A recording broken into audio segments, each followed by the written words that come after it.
wasn't corny, but being that I was mad, I said what I said. Right. You know, Beatminerz is my homeboy. You know what I'm saying? He's a cool dude. You know what I'm saying? And yo, like, he was dope. CNC Music Factory did they shit. But yo, B, that CNC Music Factory, they for the club. We on the streets. We in the street level. Right. Man. So, you know, once we said that, like, what happened was, I'm gonna break down something to you, and then you'll figure out what I'm saying. I know I just confused you, but hey. Now, we was in the studio, right? One of the things in our contract was we had to have someone from the label at the studio. And at first it was Michael Weiss, the owner. He would come through and he would sit down and listen to what we're doing, and we would argue. He would say he wants it this way, and I'm like, yo, my man, that's not happening. It's gonna happen this way. This is me, Buck, and Five's vision, and Mr. Wall. You know what I'm saying? This is our vision. You know, and you're not gonna taint our vision. Remember, I had the bad experience with Who Got the Props. Right. Like, yo, my man, you're not fucking up my vision. We either gonna do it our way or we're not gonna do it. And what happened was there was this dude up at the label interning. His name was Drew. Drew was he was up there doing what he had to do. You know what I'm saying? Because he was just up there doing what he had to do, learning the game from Mike. Now, you know, we had a fallout with Chuck Chillout.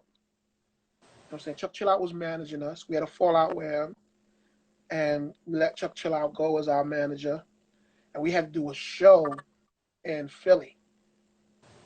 And when we let Chuck go, it was like, yo, how are we gonna get to Philly? Drew took his mother's car and his mother's cell phone, drove us to Philly to do a show, and then drove us back. And on that trip, Duck Down was born. And at the same time, Drew became the dude from the label that comes to the studio to hear what we're doing. So if anybody could say they A&R that album, it was Drew. It was Beatminerz, Drew Ha, and believe it or not, my man, 50 grand, motherfucking Dante Ross. Because what we would do is Dante was our friend. I would just play stuff for Dante, like, yo, you know, me and Walt would play stuff. Yo, what do you think about that? Dante would be like, yo, that shit is hot.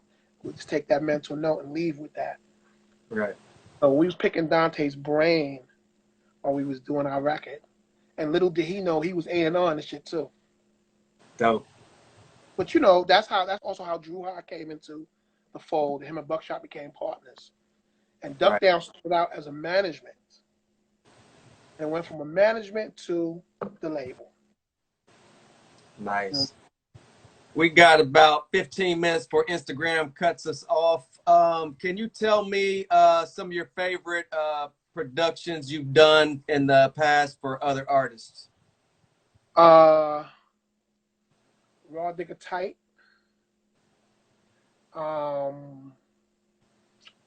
That's a lot of records, man. What do you remember most about working with Bahamadia on Collage? Okay, here's the Bahamadia thing, right? Bahamadia. I went down to Philly, and was it Cosmic Kev? I cannot remember which Philly DJ at the radio station played Bahamadia stuff for us. And I told that person, yo, I want to work with her. Never happened. Next thing I know, I'm up at, we up at D&D. I'm saying, our other apartment. We at D&D. And God rest the dead, Guru walks in. And he goes, yo, this is Guru. I got a job.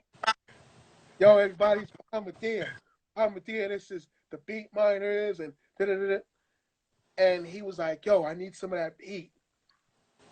And Bahamadia came into the studio. Walt produced the songs, right? I made the interludes for her album. Now, what beats for her, and she picked those beats for her song. And how we made the interludes was because she was like, yo, I need interludes for my album. I was like, yo, just come in, I got you. She sat down at the board with me, and we was just talking. And as we was talking, I would just start working on the beat in front of her. And I'd be like, what you think about that? Yo, that's dope. That's yours. All right, let's do one more. But I think we did 3. And yo, Bahamadia, she's a genius. Like sitting down talking with her, and we was kicking it and everything. Bahamadia is a genius, down to the way she rhymes. You know what I'm saying? Like, yo, Bahamadia is just talking to you. She's a genius. You know what I'm saying? Right. Highly underrated. Highly underrated. You know what I'm saying? But yeah, like, shout out to Bahamadia, man.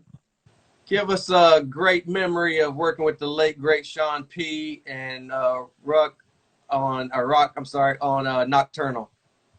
Okay, now here's the thing with Nocturnal, right? We did the beats for Nocturnal. We was also beefing. Beatminerz and Bootcamp was kind of beefing. You know what I'm saying? Like we was going through our whatevers. And what happened was when we did Smith & Wesson's album, we did Enter the Stage, then we did Smith & Wesson's album, and everybody's like, oh, the Beatminerz did it. Oh, it's gonna sound like Enter the Stage. You know what I'm saying? So we didn't want that to happen with Helter Skelter. So we was like, yo, check this out. What we're gonna do is let's bring in other producers. And Ruck and Rock, well, Sean and Rock thought we was dissing them. So they took it upon themselves like, yo, fuck the Beatminerz word. Y'all don't want to work with us. Y'all too good for us. And our whole thing was, no, we wanted other producers to come in so they could have a broader sound. You know what I'm saying? And we wanted to executive produce it. You know what I'm saying? But and then we was going back and forth because what was going on was like I didn't feel the respect was there. So, Beatminerz walked away from the table. They recorded the 3 cuts for Helter Skelter and 2 cuts for OGC. And we went in and mixed our records. And that was it. Like it wasn't no real hanging out in the studio and all that. We didn't get to do that because we all basically all our egos was in the way. You know what I'm saying? And as you see, we all realized that we was being bitches and being assholes. Just like family, you have fallouts, and Right. then you sit with a family and you discuss it and you work it out. You know what I'm saying? Why is this? Let me just turn this off. You work it out. You know what I'm saying? Right. That's what we did. You know what I'm saying? We all sat down and worked everything out. And as you see, we are who we are today. Like Sean, one thing I'll say about Sean was a funny dude. Like he would crack jokes. Like he used to call my answer machine. I had an answer machine back in the days. He would call my answer machine and leave shit on there like, hey, yo, word up. When I see you, son, yo, this is Murph. When I see you, son, yo, it's on, B. So when I see you, just prepare to fight. And then another time he called me, he was like, yo, them niggas busting that da-da-da right now, Like he would do stuff like that. Rock was the dude that Rock was serious, but he also was a comedian also. But the way he would do his shit was even funnier. Because he would do it with a straight face. Like he'll say what he gonna say or whatever, and you be like, what the fuck? Like, but it's my brothers, man. I love them, man. It's my brothers. Right. Yeah, Like, I'm sure. Go ahead. huh? No, go No, ahead. but like boot camp wise, we're brothers, we're family. We're family for life. Whether we're making records or whatever, we're family. So, and you can't erase that. And anybody diss my crew, I'ma diss you. You know what I'm saying? I love my crew and my crew loves me. So don't, cats want to say whatever. Yo, B, we gonna see each other. You know what I'm Right. saying? But ain't nobody saying nothing, so let's not even put that out there. Right. But that's how we stand up for each other. If you diss my crew, you dissing me. So I'ma see you. Right. You know what I'm saying? Or somebody in the crew gonna see you. We got about 10 minutes before we get out of here. Of course, we could spend about 8 hours going over your production, and I would love to. Can you tell us what the future of Bootcamp Click is? Well, I'm gonna tell you right now, like we still knocking out records, we still having fun with it. We just gonna keep putting out records for the people that want to listen. You know what I'm saying? We dropped the Smith and Wesson album. Rock dropped his solo album. Sean Price dropped different projects. You know what I'm saying? Black Moon dropped the album in October. You know what I'm saying? For all y'all who I don't know if y'all got it or not. Uh, you know what Yep. I'm saying? Rise of the Moon.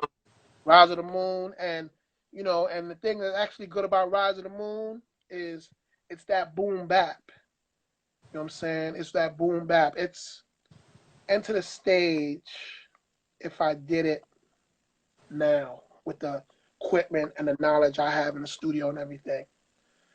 Smith and Wesson dropped the All with Ninth Wonder, very dope album. You know what I'm saying? Sean P dropped so many projects. He dropped a bunch of projects. You know what I'm saying? My favorite right now is Ah, like that album is a banger, right. man. Like and I'll say this, like ain't nobody really mess with my crew. And even Beatminerz wise, me and Mr. Walt, we knocking out a lot of records. We knocking out a lot of beats. You know what I'm saying? We're producing for signed and unsigned artists.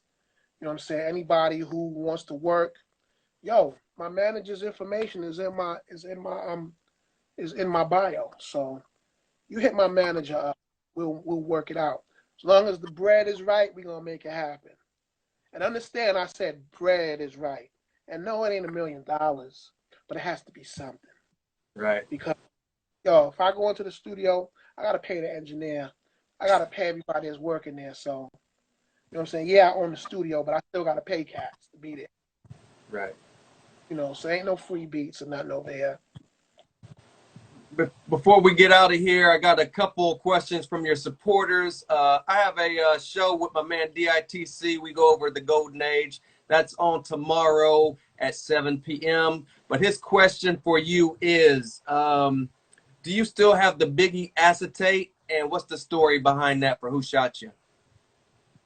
All right, I do have it, of course. I have the acetate, and what it was it's basically a pressing of Who Shot You that he gave me personally. You know what I'm saying? What it was he the record was about to come out, and he wanted me to play it, so gave me the record, and I played it straight off the acetate, and everybody was like, "Yo, where'd you get that from? Don't worry about it. I just got it."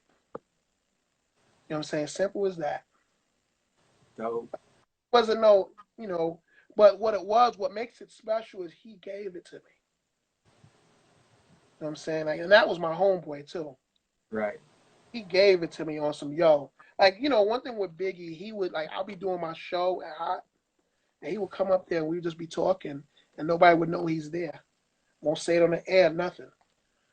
I'll be mixing and we'll be talking about different shit. You know what I'm saying? He did that a couple of times. I rocked at the Palladium and he was up there talking with me in the booth. And nobody knew. But that's just how cool I am with cats. You know what I'm saying? So, Yeah. one more question. My man Triborough Gigolo wants to know why we never got the Fab Five album produced by the Beatminers. Because when that happened, the whole Fab Five thing happened, Beatminerz had left the building. We was busy doing the D'Angelo stuff, the Black Star stuff. Remember, we had our little fallout. So they wanted to work with other producers. So, and at the same time, Steele stepped up to the plate and was making beats. So That's why you never got the Beatminerz. You know, you really didn't get that album because that was a fictional group. That was just Health Skelter and OGC put together. You know what I'm saying? Right. And it was just something that they did. Now, I do wish they did an album because that would have been hot at the time. But that's not what they wanted to do. They want to put out the Health Skelter album. They want to put out the OGC album.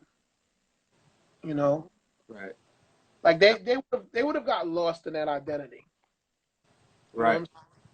Right. So that's the whole thing with that. Cool. Well, we got about 5 minutes before we get out of here. I just want to thank you so much, Evil D, for your time and everything you've done for the culture. You have been an inspiration in my life personally, and I just want to thank you for joining me and the viewers. Before we get out of here, can you tell everybody where to keep up with Evil D, social media-wise, and Black Moon? Simple. You keep up with, of course, as individuals, Black Moon, we all are online. You know what I'm saying? We all on Instagram. You know, 5FT runs the Black Moon page. So, you know, you can find our stuff there. For myself, it's DJ Evil D at DJ Evil D, Instagram at DJ Evil D, Twitter. You know what I'm saying? I got a DJ Evil D fan page on, and it's verified on Facebook. And I'm gonna tell you right now, like all my info was on there. Like, you know, what times I'm rocking. You know what I'm saying? Like tomorrow's Wednesday, so 12 noon, I'll be on there rocking some hip hop with my brother, Mr. Walt, for the feel good. You know what I'm saying? So, you know, it'll tell you everything when we online DJing, where we at DJing, well, where we at in the house, but Zoom until this thing. Right. You know what I'm saying? But yeah, man, like, yo, at the end of the day, kid is still here. You know what I'm saying? What an old kid. Hey, we definitely appreciate it, man. And you, like I said, you've been an inspiration in all of our lives. Thank you for everything you've done. Thank you. This has been episode 67. That's DJ Evil D. I am the journalist Sin-seer. Thank you so much again, Evil D. No doubt, no doubt. Thanks for having me. And Appreciate that. peace to everybody in the room. Thank y'all for rocking, you know what I'm saying? Hopefully y'all log on and rock with that hip hop we be playing and the other music too. You know what I'm saying? So it is what it is. No doubt. Keep doing your thing. Like I said, I do have the show with DITC Forever called Let's Take a Second to Think Back, where we look at all things golden era hip hop, and be on the lookout for some more interviews. That's Evil D. I'm the journalist Sin-seer. Thank you so much. Salute.